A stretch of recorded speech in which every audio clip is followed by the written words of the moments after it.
Assalamualaikum dan selamat sejahtera kepada tuan dan rakan-rakan. Nama saya Wirdani binti Zulkafli dan saya akan membentangkan bersama rakan saya iaitu Muhammad Danish Hakimi bin Suhaimi.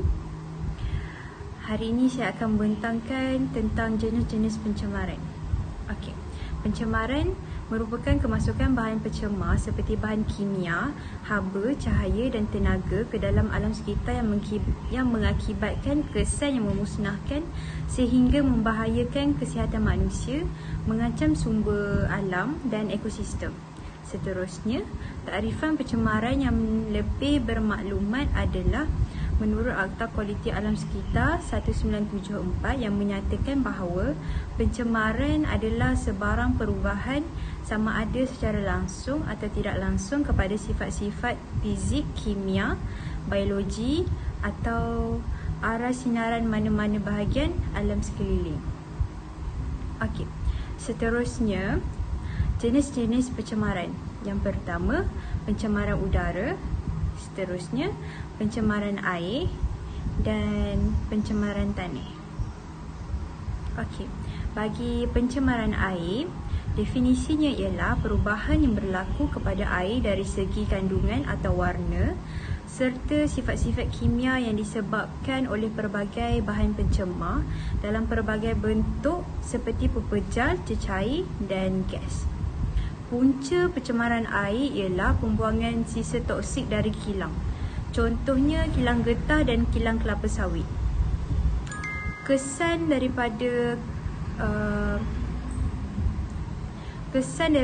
pembuangan sisa toksik dari kilang ialah bahan-bahan toksik yang dibuang akan memberikan kesan terhadap kitaran makanan dengan mempengaruhi dan meracuni hidupan sungai dan tasik seperti rumpai air, burung, ikan dan hidupan lain. Itu sahaja daripada saya. Seterusnya.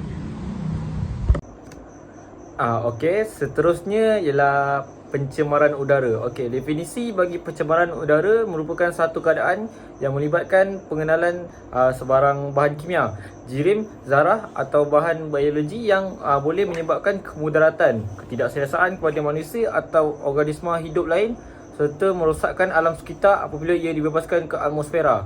Okey, punca contohnya ialah perluasan nitrogen, sulfur dioksida, hidrokarbon dan karbon dioksida telah membawa kesan sampingan kepada kehidupan alam sekitar. Selain itu, bukan sahaja gas-gas pencemar dilepaskan oleh industri, manakala habuk-habuk yang mengakibatkan sesak nafas manusia juga dilepaskan. Okey, kesan ni pula contohnya macam hujan asid berlaku disebabkan oleh penggabungan gas sulfur dioksida dan nitrogen oksida dengan air hujan dan seterusnya menjadi asid sulfurik dan asid nitrik. Okey, asid ini akan terkumpul di dalam awan dan bergerak ke tempat-tempat lain. Asid tersebut akan turun bersama-sama dengan hujan dan menimpa kehidupan yang terdapat di dunia. Okey, seterusnya ialah pencemaran tanah.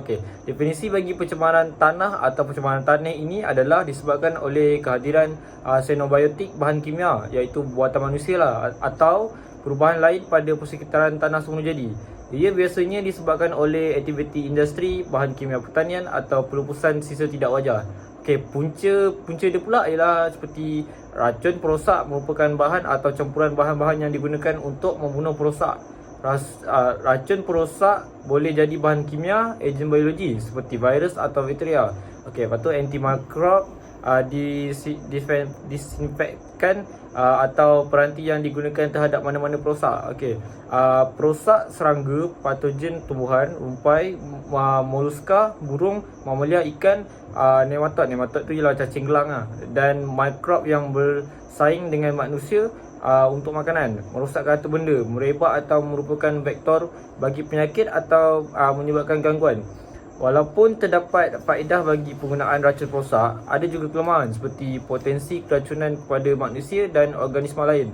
Okey, kesan dia pula, kesan dia seperti kesan kesihatan akibat pendedahan kepada pencemaran tanah berbeza bergantung kepada jenis pencemar, laluannya dan kelemahan pada penduduk yang terdedah. Pendedahan kronik kepada kromonium, plumbum dan logam lain, petroleum, pelarut dan banyak racun perosak dan racun herba formulasi boleh mengakibatkan karsinogenik. Boleh menyebabkan gangguan congenital atau boleh menyebabkan keadaan kesihatan kronik lain. Okey, terima kasih.